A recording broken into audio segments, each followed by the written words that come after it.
Assalamu alaikum, AFA family. It's Widad with you. I just wanted to share with you what we did in musalla time today in case you didn't make it. So part of the activities for Black History Month that I love to do is celebrating our Black authors. So I'm going to share with you today one of my new favorite books. It's called David's Dollar, written by award-winning poet Tariq Toure and illustrated by Anika Sabri. Some of you might actually remember Brother Tariq. He came and spoke to us at the end of last school year. Here's a picture of him in the back of the book to help you remember.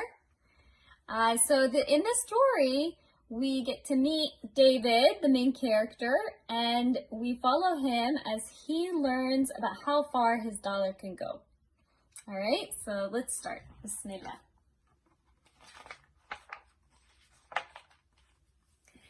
David, David, today's the day. You get to spend your hard-earned pay.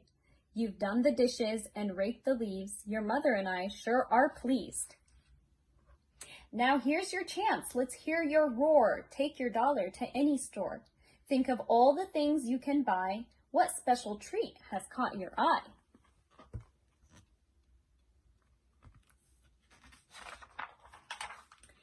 David sat down on his stoop to think. Should he get a juicy drink? Maybe a ball to shoot some hoops, or army men to add to his troops. Daddy, Daddy, on Tulsa Street is a candy store with every sweet. Let's go there now before they close, and I'll tell you what my belly chose.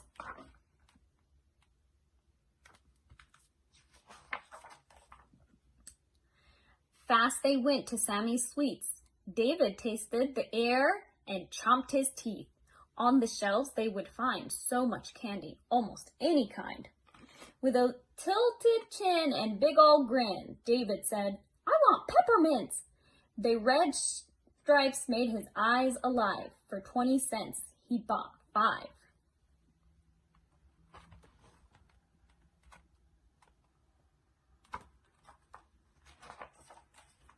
Sammy's register made a beep.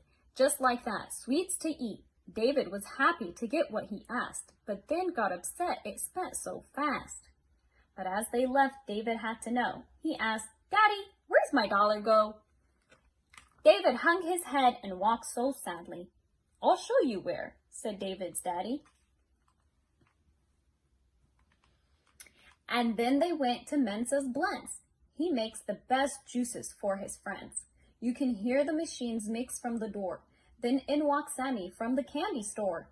Sammy's buying his special drink today and used David's dollar with his to pay. A little relieved, David said, So, well, now where's my dollar go? David's daddy knew the spot. Off they went to Layla's pizza shop.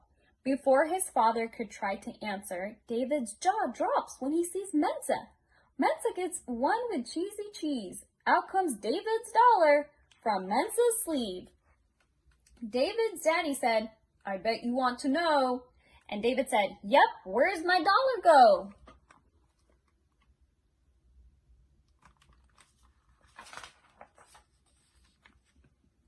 Off they went to Madame C's braids, where people get hair styled and laid.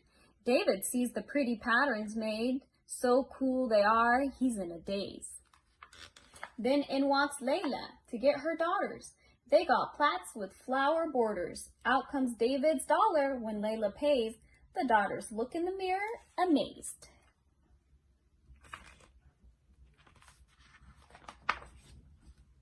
David thinks this must end the show. Then his daddy said, You want to know another place your dollar goes? David said, I just can't say no. Then they went to Reggie Street, where Daddy and Uncle Kareem always meet. Uncle Kareem runs a hardware store. People buy tools, metal, and boards.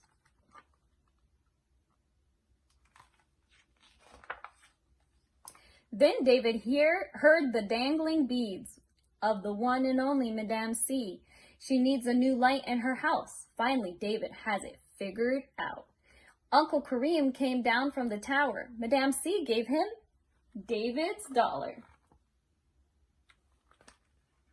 even though it took a longer track. From Sammy, now the dollar's back. This was a very fun and long day. Now it was time for all three to pray.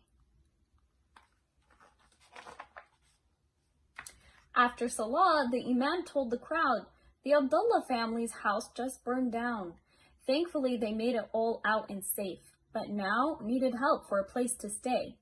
David said to Uncle Kareem, this dollar could really help their needs. Uncle smiled and became so pleased. He said, charity is an awesome deed.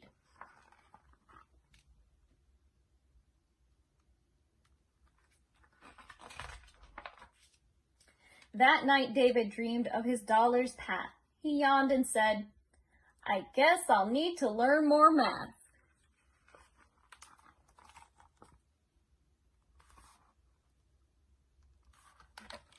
The end.